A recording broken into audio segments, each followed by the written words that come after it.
வணக்கம். முத்துக்குமார். இன்னைக்கு வந்து crude oil down, gold down, silver down, crypto currency down, bitcoin வந்து பெரிய அளவுல டவுன். ஓகே, நம்ம பங்குச்சந்தையும் வந்து பெரிய அளவுல ஏற்றம் குடுக்கல. நேத்திக்கு வந்து பெரிய அளவுல டவுன் ஆச்சு. இன்னைக்கும் பார்த்தீங்கன்னா, ஒண்ணும் பெரிய ஏற்றம்லாம் இல்ல. 30 புள்ளிகள் வந்து நிஃப்டி முடிவடைஞ்சது. எல்லாமே டவுன் ஆகுறதுக்கு என்ன காரணம் அப்படின்றத வந்து இந்த வீடியோல தெளிவா பார்ப்போம். போஸ்ட் மார்க்கெட் ரிப்போர்ட்ட பார்ப்போம். ப்ரீ மார்க்கெட் ரிப்போர்ட் கிடையாது. ஏன்னா நாளைக்கு வந்து மார்க்கெட் லீவு. அடுத்து Saturday leave, Sunday leave. So பெரிய லாங் வீக்கெண்ட் அப்படின்னு சொல்லலாம் பங்குச்சந்தையில் இருக்கிறவங்களுக்கு. ஸோ அடுத்து நெக்ஸ்ட் வரக்கூடிய 3 டேஸ்க்கு வந்து நம்ம மற்ற கண்டென்ட் பார்க்கலாம். இப்போதைக்கு வந்து இந்த மார்க்கெட்டில் என்ன நடந்தது, அடுத்து நம்ம என்ன ஃபாலோ பண்ணணுன்றதை வந்து கம்ப்ளீட்டாக பார்த்துருவோம். இப்போது அதுக்கு முன்னாடி எல்லாரும் வந்து டிஸ்க்ளைமர் அண்டர்ஸ்டாண்ட் பண்ணிக்கோங்க. நம்ம சேனலில் கொடுக்குற அனைத்து தகவல்களும் ஒன்லி ஃபார் எஜுகேஷனல் பர்பஸ் மட்டும்தான். இதில் எதுவுமே ரெக்கமெண்டேஷன்ஸோ டிப்ஸோ கிடையாது. Before investing consult your financial advisor. Okay, சரி. இப்போ வந்து இன்றைக்கி என்னென்ன நடந்துச்சு அப்படின்றதுல முதல் விஷயம் பார்த்தீங்கன்னா, நமக்கு வந்து crude oil down. Crude oil ஏன் டவுன் ஆச்சு அப்படின்ற ஃபஸ்ட்டு ரீசன், நமக்கு வந்து வார் ஸ்டாக் வந்து பாசிட்டிவாக போனனால ஸ்ட்ரைட் ஆஃப் ஹார்மஸ் வந்து கம்ப்ளீட்டாக ஓப்பன் ஆயிடும் கொஞ்சம் கொஞ்சமாக அப்படின்ற ஒரு நம்பிக்கையிலையும் க்ரூட் ஆயில் வந்து கம்ப்ளீட்டாக இறங்க ஆரம்பிச்சிருச்சு. க்ரூட் ஆயிலுக்கு ஒரே பிரச்சனை வந்து அந்த ஸ்ட்ரைட் ஆஃப் ஹார்மஸ் மட்டும்தான். ஸோ அதை வந்து முக்கால்வாசி ரிலீஸ் பண்ண ஆரம்பிச்சிட்டாங்க. கொஞ்சம் கொஞ்சமாக ஒரு 50% மேலே ரிலீஸ் பண்ணிட்டாங்க. அப்படின்றப்போ க்ரூட் ஆயில் இனிமேல் வேலை ஏற்ற வேண்டிய அவசியம் இல்லை. ஸோ க்ரூட் ஆயில் வந்து $70 கீழே வந்துருச்சு. முதல் ரீசன். ரெண்டாவது ரீசன் பார்த்தீங்கன்னா, நமக்கு கிரிப்டோ கரன்சி வந்து டவுன். கிரிப்டோ கரன்சி இவ்வளோ தூரம் டவுன் ஆகிறதுக்கு என்ன காரணம் அப்படின்னு பார்த்தீங்கன்னா, கிரிப்டோ கரன்சியை பொறுத்தளவில் நமக்கு வந்து அமெரிக்க ஃபெடரலில் வந்து வட்டி விகிதத்தை உயர்த்த போவதாக தகவல் கொடுத்தாங்க பார்த்தீங்களா, அது வந்து மார்க்கெட்டில் பல விஷயத்தில் வந்து நமக்கு நெகட்டிவாக மாறிடுச்சு. அதில் வந்து பிட்காயினில் இன்வெஸ்ட்மெண்ட் பண்ணியிருந்தவங்க, அதாவது கிரிப்டோ கரன்சியில் ஆப்ஷன்ஸில் இன்வெஸ்ட்மெண்ட் பண்ணியிருந்தவங்க, அவங்க எல்லாமே பார்த்திங்கன்னா பாண்ட்ஸில், அமெரிக்க பாண்ட்ஸில் வந்து யூஎஸ் பாண்ட்ஸில் வந்து நல்ல ஒரு வட்டி விகிதம் வரப்போகுது அப்படின்னா எல்லோரும் ஃபண்ட்ஸை வந்து வெளியே எடுக்க ஆரம்பிச்சிருவாங்க. ஓகே, எடுத்து என்ன பண்ணுவாங்கன்னா பாண்ட்ஸ்க்கு போயிடுவாங்க, அவங்களுடைய கரன்சி இன்வெஸ்ட்மெண்ட்ஸுக்கு வந்து போயிடுவாங்க. இப்போது அதே இம்பேக்ட் தான் கோல்டுக்கு. ஓகே, கோல்டு வந்து ஏன் இவ்வளோ தூரம் இறங்குதுன்னா, கோல்டுலேருந்து எல்லாத்தையும் பணத்தை வந்து எடுக்க ஆரம்பிச்சிட்டாங்க. இன்ஸ்டியூஷன்ஸ் எல்லாமே எடுத்து என்ன பண்ணுறாங்கன்னா, அவங்க வட்டி விகிதத்தை உயர்த்துறதுனால எல்லாருமே சேஃபஸ்ட் இன்வெஸ்ட்மெண்ட்டுக்கு அங்கே போகிறாங்க. இனிமேல் வந்து கோல்டு தேவைப்படாது. இப்போது எல்லாமே பிரச்சனையாக இருந்துச்சு, அப்போ கோல்டு தேவைப்பட்டுச்சு பணத்தை பார்க் பண்ணிக்கிறதுக்கு. இப்போ வந்து அவங்க வட்டி விகிதத்தை உயர்த்தி அவங்க டாலருடைய வேல்யூவை வந்து சஸ்டெயின் பண்ணிக்கிறதுக்கு திங்க் பண்ணும்பொழுது என்ன ஆகும்னா, நமக்கு வந்து எல்லாரும் பிட்காயின்லேருந்து பணத்தை எடுக்கிறாங்க, கோல்டுலேருந்து பணத்தை எடுக்கிறாங்க, எடுத்து பாண்ட்ஸ், யூஎஸ் பாண்ட்ஸில் வந்து இன்வெஸ்ட்மெண்ட் பண்ணுறாங்க. ஸோ இன்ஸ்டியூஷன்ஸ் எல்லாமே இங்கேருந்து பணத்தை எடுப்பதாக தகவல்கள் தெரிவிக்கப்பட்டுள்ளது. ஓகேவா, இதை நான் சொல்லலை, தகவல்கள் தெரிவிக்கப்பட்டுள்ளது. ஸோ அடுத்தது பார்த்திங்கன்னா, நமக்கு க்ரூட் ஆயில் டவுனு, கோல்டு வந்து டவுனுன்றதை நம்ம பார்த்துட்டோம். சேஃப் ஹெவன்லேருந்து ரீப்ளேஸ் ஆகுதுன்றதை. அடுத்து நாஸ்டாக் ஹையர் இன்ட்ரெஸ்ட் ரேட் வந்து அந்த ப்ரீமியம் டெக் வேல்யூஷனை வந்து கம்மி பண்ணுங்க. இவங்க இன்ட்ரெஸ்ட் ரேட்டை ஹை பண்ணுற ஃபெடரல் ரேட்டுடைய வட்டி விகிதங்களை அதிகப்படுத்தினாங்கன்னா அது வந்து ப்ரீமியம் வந்து வேல்யூஷனை கம்மி பண்ணும் அப்படின்றத வந்து அண்டர்ஸ்டாண்ட் பண்ணிட்டு தான் நாஸ்டாக் வந்து பெரிய அளவில் டவுன் ஆச்சு. ஓகே, ஸோ எல்லாமே இன்றைக்கி டவுன் ஆகி எது ஏறி இருக்குன்னு பார்த்தீங்கன்னா, அந்த கல்பிரிட் யாருன்னா யூஎஸ் டாலர் மட்டும்தான். யூஎஸ் டாலர் ஒன்று சஸ்டெயின் பண்ணி ஏறிக்கிட்டு வரனால மற்ற எல்லா விஷயங்களும் வந்து இறங்க ஆரம்பிச்சிருச்சு. அதுக்கு பேக்ரவுண்டில் இருக்கிற மிகப்பெரிய நெகட்டிவ் நியூஸாக நமக்கு இருக்கிறது பார்த்திங்கன்னா, இந்த அமெரிக்க வட்டி விகிதம் தான். அவங்க ஏற்றிடுவாங்க அப்படின்னு ஒரு கான்ஃபிடன்ஸ் கொடுத்ததுக்கப்புறமே இறக்கிறதுக்கு பதிலாக ஏற்றிடுவாங்க அப்படின்னு கான்ஃபிடன்ஸ் கொடுத்ததுக்கப்புறமா மற்ற எல்லாத்தையும் எடுத்துகிட்டு பணத்தெல்லாம் எடுத்து அங்கே போக ஆரம்பிச்சிட்டாங்க. அது எவ்வளோ நாள் நீடிக்கும்? ஒரு 3 மாதம் இல்லை 6 மாதம் நீடிக்குமா? அதுக்கப்புறம் திருப்பி நம்ம சைடு வந்து தான் ஆகணும். அது வரைக்கும் நமக்கு பொறுமை இருக்கணும். அவ்வளோதான் டேட்டா. ஓகே, ஸோ இதன் காரணமாக யூஎஸ் டாலர் வந்து வெற்றிகரமாக எல்லா சந்தையையும் காலி பண்ணிட்டாங்க. சரி, இப்போ வந்து இன்றைக்கி மார்க்கெட்டில் என்ன நடந்தது, இப்போ கரண்ட்டாக என்ன நடந்துட்டுருக்குன்றதையும் வந்து ஒரு கிளான்ஸ் நம்ம பார்த்துருவோம். அந்த டேட்டா உங்களுக்கு நான் காமிக்கிறேன். ஓகே, இப்போ நீங்கள் பார்த்துட்ருக்கீங்க இல்லையா, இந்த டேட்டா பாருங்கள். இப்போ சில்வர் பார்த்தீங்கன்னா, நமக்கு இன்றைக்கி 4% வரைக்கும் வந்து சில்வர்லாம் காலையில் ஏற்ற டவுனில் இருந்தது. இப்போ 5 மணிக்கு மேலே பார்த்தீங்கன்னா கொஞ்சம் கொஞ்சமாக ரெக்கவரி ஆகி சில்வர் வந்து கமாடிட்டியில் 3.7% வரைக்கும் சில்வர் ஏற்றம் கொடுத்துருக்கு. அப்போ நமக்கு 3 டேஸ்க்கு அப்புறம் மார்க்கெட் ஓப்பன் ஆகும்பொழுது சில்வர் பீஸில் ஒரு ஏற்றத்தை வந்து நம்ம எதிர்பார்க்குறோம். யூகே ஆயில் $69 வரைக்கும் போயிட்டு இப்போ $74 வந்துருச்சு. ஓகேவா, அவ்வளோதான். இனிமேல் அந்த ஒரு $5 $10 சுற்றிக்கிட்டு இருக்க போகுது. ட்ரம்ப் வாய முடிட்டு இருந்தாருன்னா, சப்போஸ் புதுசாக திருப்பி ஏதாவது ஆரம்பிச்சு விட்டாருன்னா திருப்பி யூகே ஆயில், க்ரூட் ஆயில் வந்து பழைய நிலைமைக்கு போகும். அதனால் நம்ம வெயிட் பண்ணி பார்க்கணும். அடுத்தது கோல்டும் வந்து ஏற ஆரம்பிச்சிருச்சு. 1.22% வந்து எம்சிஎக்ஸில் கோல்டு வந்து ஏற ஆரம்பிச்சிருக்கு. ஏன்னா 3:30 மணியோட நமக்கு மார்க்கெட் முடிஞ்சிருது. கோல்டு பீஸ்லாம் முடிஞ்சிருது. எம்சிஎக்ஸில் வந்து நமக்கு நைட்டெல்லாம் ட்ரேட் நடக்குது இல்லையா, மணி 9 நாள் இப்போ ட்ரேட் நடந்துட்டு தான் இருக்குது. அதனால் கோல்டு அண்டு சில்வர் வந்து ஏற்றத்தை கொடுத்துருக்குறாங்க. அடுத்தது அமெரிக்க பங்குச்சந்தையிலும் அதே மாதிரி தான் கோல்டு, சில்வர் வந்து ஏற்றத்தை கொடுத்துருக்குது. ஓகே. இப்போ கிஃப்ட் நிஃப்டி அப்படின்னு பார்க்கும்பொழுது 24,000 வந்து சஸ்டெயின் பண்ணிக்கிட்டே வர்றாங்க. நம்ம மார்க்கெட் வந்து 24,000 வந்து தக்க வச்சுக்கிட்டு வருது. இது ஒரு பெரிய பாசிட்டிவ் நியூஸ் நமக்கு. ஓகேவா? 24,000 தக்க வச்சுக்கிட்டாங்கன்னா, ரெசிஸ்டன்ஸ் பார்த்தீங்கன்னா, இந்த வருஷம் நமக்கு 27,900 வரைக்கும் இருக்கு. ஓகே. கிஃப்ட் நிஃப்டியில சொல்றேன். நார்மலா நம்மளுடைய நிஃப்டி இண்டெக்ஸ்ன்னு பார்த்தீங்கன்னா, 27,740 புள்ளிகள்ல இருக்கு. 27,740 புள்ளிகள்ல வந்து நம்ம நிஃப்டி இண்டெக்ஸுடைய ரெசிஸ்டன்ஸ் இருக்கு. அத தொடர்றதுக்கான வாய்ப்ப தான் இப்போ வரைக்கும் நிஃப்டி வந்து காமிச்சுக்கிட்டு இருக்கு. ஏன்னா, அந்த 24,000 வந்து சஸ்டெயின் பண்றாங்க அப்படின்னா, பிரேக் அவுட் பண்ணி மேல போயிடுவாங்க. நெறைய செக்டார்ஸ் பார்த்தீங்கன்னா, பிரேக் அவுட்டுக்கு வந்து தயாராக இருக்கிறது அப்படின்னு சொல்லலாம். இந்த வருஷத்துக்கு 2026க்கு 2027க்கு என்ன நடக்கும்னு நமக்கு தெரியாது. ஸோ அது இல்லாம பிட்காயின பொறுத்தளவுல இப்போ பார்த்தீங்கன்னா, $59,000 கிட்டத்தட்ட வந்துருச்சு. $60,000 வந்ததே பெரிய விஷயம். இப்போ அதுக்கும் கீழ வந்து பிட்காயின் இறங்கிருச்சு. அதுக்கான ரீசன் தான் உங்களுக்கு எல்லாத்தையும் சொன்னேன் நானு. பிட்காயினு, யூகே ஆயிலு, அப்புறம் வந்து கிரிப்டோ, கோல்டு எல்லாமே ஏன் இறங்குதுன்றத நம்ம பார்த்துட்டோம். பணத்த எல்லாத்தையும் எடுத்துக்கிட்டு அவங்க பாண்டுக்கு உள்ள மூவ் ஆகுறாங்க. எதனாலன்னு பார்த்தீங்கன்னா, அவங்களுடைய அந்த வட்டி விகிதங்கள். ஓகேவா? ஸோ பாண்டுக்கு மவுஸ் அதிகமாகிக்கிட்டே வருது. பார்ப்போம். அடுத்தது வந்து செக்டார் டேட்டா பார்க்குறோம். செக்டார் டேட்டா பொறுத்தளவுல ஆட்டோ செக்டார் 2.25% வரைக்கும் இன்னைக்கு ஏற்றம் குடுத்துருக்கு. ஆக்சுவலா ஆட்டோ செக்டார பொறுத்தளவுல இந்த வருஷம் அதுக்கும் ரெசிஸ்டன்ஸ் வந்து நல்லாவே வந்து டெக்னிக்கலி பார்த்தீங்கன்னா, ரெசிஸ்டன்ஸ் நல்லா ஹைல இருக்கு.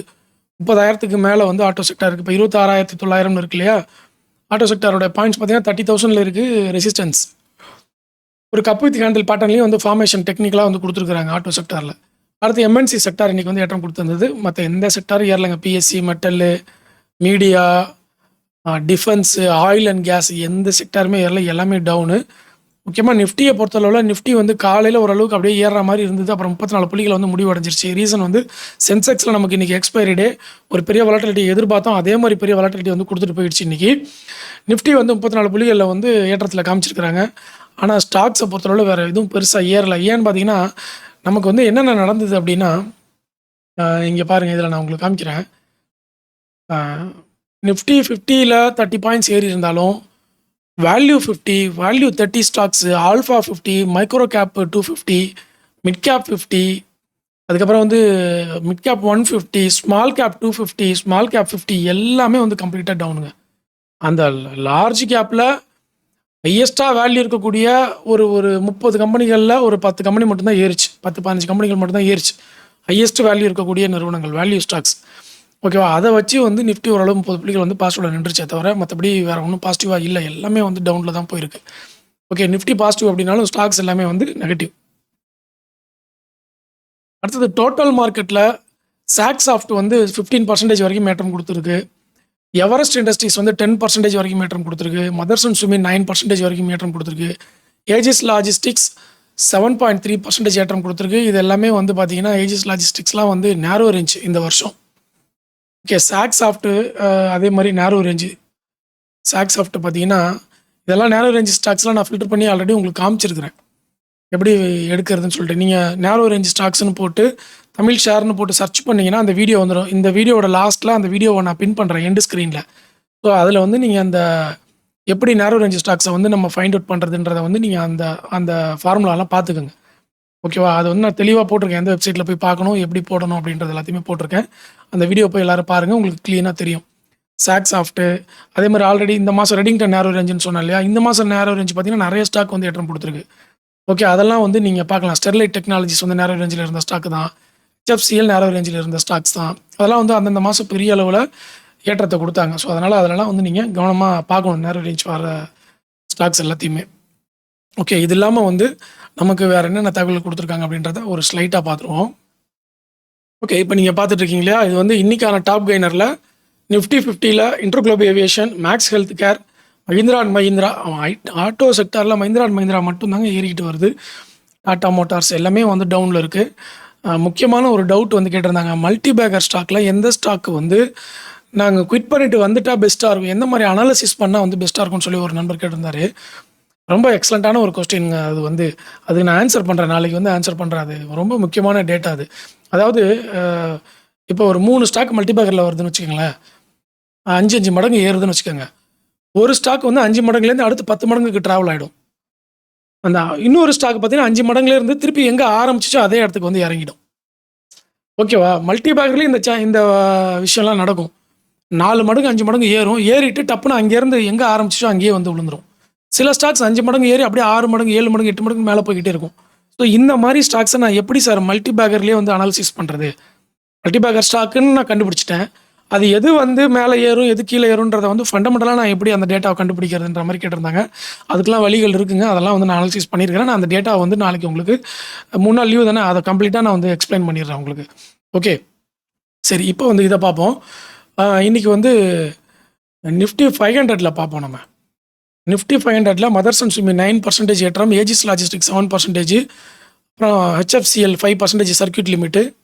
டாப் லூசர்ஸில் பார்த்தீங்கன்னா இன்றைக்கி ஐநாக்ஸ் இந்தியா 5.8%, MMTC வந்து 4.7%, பந்தன் பேங்க் வந்து 4.7% டவுனு, நேஷனல் அலுமினியம் 4.7% டவுன். இதெல்லாமே அடுத்து பார்த்தீங்கன்னா ஆக்சுவலாக இந்த மாதம் முடிய போகுது இல்லையா, இந்த மந்த் எது அதிகமாக ஏறி இருக்குன்னு பார்த்தீங்கன்னா உங்களுக்கு ஒரு கிளாரிட்டி கிடைக்கும். இந்த மந்த் இது வரைக்கும் ரெடிங்டன் இந்தியா 27% ஏற்றம். ரெடிங்டன் வந்து நிஃப்டி 500ல டாப்பில் இருக்குது. ஆனால் இந்த ஸ்டாக் இந்த மாதம் நேரோ ரேஞ்ச் ஸ்டாக், ஞாபகத்தில் வச்சுக்கோங்க. KPR மில் 25% இந்த மாதம் ஏற்றம் கொடுத்துருக்கு. RR கேபிள் 25% ஏற்றம் கொடுத்துருக்கு. IFCI வந்து 24% ஏற்றம் கொடுத்துருக்கு. Kirloskar brother 23%, Olectra green tech 22% இந்த மாதம் மட்டும் ஏற்றம் கொடுத்துருக்கு. சரி, இப்போ வந்து இந்த இதில் பார்ப்போம் நம்ம. ஹீட் மேப்பை பொறுத்தவரை ஹெல்த் கேர் சர்வீசஸில் மேக்ஸ் ஹெல்த் மட்டும் ஏற்றம் கொடுத்துருக்கு. ஐடி சாஃப்ட்வேரில் கோல்டு ஸ்டோன் டெக்னாலஜிஸ் 20% சர்க்யூட் அடிச்சிட்டாங்க. வேறு எதுவும் பெருசாக ஏறல. ஏரோ டிஃபென்ஸை பொறுத்தளவில் ஆஸ்ட்ரா மைக்ரோவேவ் 3%. ஆட்டோமொபைலை பொறுத்தளவில் Mahindra and Mahindra, Maruti Suzuki, TVS Motors இதெல்லாம் வந்து ஒரு ஏற்றம் கொடுத்துருக்குறாங்க. அடுத்து வேறு என்ன, பேங்க்கில் பார்த்தீங்கன்னா ஐசிஐசிஐயும் பேங்க்லலாம் ஒன்றும் பெருசாக 5%க்கு மேலே இல்லை. மெட்டல்ஸ் அண்ட் மைனிங்லேயும் பெருசாக இல்லை. ஓகே. ஐபிஓவை பொறுத்தளவில் ஐபிஓ டேட்டா இல்லை, இது வந்து வேறு டேட்டா. சரி, நம்ம இன்னும் வேறு முக்கியமான டேட்டா வந்து எங்கே பார்க்கணும்னா சிஎன்பிசியில் போய் பார்க்கலாம். கார்ப்பரேட் ஆக்ஷன்ஸில் வந்து என்னென்ன டேட்டா வந்திருக்குன்றத இப்போ பார்ப்போம். இதில் பாருங்கள், பந்தன் பேங்க்கு மீட்டிங்கை விட்டுருங்க. டிவிடெண்ட்டில் என்னென்ன வந்திருக்குது, எல்ஐசி இன்னைக்கு வந்து ex date, IndusInd ex date, Nippon life, Supreme Industries, Anthem Biosciences இதெல்லாம் வந்து இன்றைக்கி எக்ஸ் டேட்டு. அடுத்து போனஸ் பார்த்தீங்கன்னா எதுவும் இல்லை, ஸ்ப்ளிட்டு எதுவும் இல்லை, ரைட்ஸ் எதுவும் இல்லை. அப்கமிங் நியூஸில் பார்த்தீங்கன்னா அப்கமிங் ஐபிஓ விட்டுருங்க. ஐபிஓ நம்ம பார்த்துட்டு தான் வரோம் ரெகுலராக, அதனால் அது ஒன்றும் பெரிய மேட்டர் இல்லை. ஆனால் இந்த ஜுவல்ஸ் இருக்கு இல்லையா, அத்வித் ஜுவல்ஸுக்கு பார்த்தீங்கன்னா 149 டைம்ஸுங்க, அதாவது 149 மடங்கு ஐபிஓ வந்து சப்ஸ்கிரைப் பண்ணி வச்சுருக்காங்க. அவ்வளோ ஐபிஓக்கு மவுஸ் இருக்கான்றது தெரில. இந்த அளவுக்கு ஐபிஓ வந்து விரும்பி மக்கள் அப்ளை பண்ணுறாங்க இந்த தடவை. ஓகே. இது நம்ம நிறைய நியூஸ் வந்திருக்கு. அந்த நியூஸ் எல்லாமே வந்து நான் டெலிகிராமில் போஸ்ட் பண்ணியிருக்கேன். டெலிகிராம் லிங்க் டிஸ்கிரிப்ஷனில் கொடுக்குறேன். டெலிகிராமில் போய் செக் பண்ணிக்கோங்க. ஃபர்தராக வரக்கூடிய எல்லா இன்ஃபர்மேஷனும் வந்து நான் டெலிகிராம்லேயே போஸ்ட் பண்ணுறேன். ஸோ டெலிகிராமில் போய் செக் பண்ணிக்கோங்க. அதே மாதிரி டிமேட் அக்கௌண்ட் ஓப்பன் பண்ணாதவங்களுக்கு டிஸ்கிரிப்ஷன்லேயும் கமெண்ட்லேயும் என்னோட ரெஃபரல் லிங்க் கொடுத்துருக்கேன். அதை பயன்படுத்தி நீங்கள் வந்து அக்கௌண்ட் ஓப்பன் பண்ணி எனக்கு சப்போர்ட் பண்ணலாம். என்னுடைய ரெஃபரல் லிங்க்கை நீங்கள் உங்கள் நண்பர்களுக்கும் வந்து ஷேர் பண்ணலாம். டெலிகிராம்லேயும் கொடுத்துருக்கேன் என்னோட ரெஃபரல் லிங்க்கை, கமெண்ட்லேயும் பின் பண்ணியிருக்கிறேன், டிஸ்கிரிப்ஷன்லேயும் ஃபஸ்ட் லைன்லேயே இருக்கும். ஓகேவா? நன்றி. நம்ம நாளைக்கு வந்து அந்த டேட்டாவோட பார்ப்போம். மல்டிபேக்கர் டேட்டா சொன்னல, அந்த வீடியோ நாளைக்கு வந்து உங்களுக்கு சாம்பிளோட காமிக்கிறேன், நான் டேட்டாவோட காமிக்கிறேன். அது பாருங்கள். இது அதாவது நான் ஃபாலோ பண்ணுற மெத்தடு, அது அப்படி தான் வேலை செய்யுமான்றதெல்லாம் வந்து தெரியாது. நான் எப்படிலாம் ஐடென்டிஃபை பண்ணுவேன்றதை வந்து உங்களுக்கு நான் காட்டுறேன். நான் எப்படிலாம் செக் பண்ணுவேன், எப்படிலாம் செக் பண்ணியிருக்கேன், இந்த மாதிரி கேள்வி கேட்டவங்களுக்கு எப்படிலாம் நான் செக் பண்ணி பார்த்துருக்கேன், அனாலிசிஸ் பண்ணியிருக்கேன்றதெல்லாம் உங்களுக்கு காட்டுறேன். ஓகேவா? ஸோ நாளைக்கு வீடியோவில் பார்க்கலாம். நன்றி, வணக்கம்.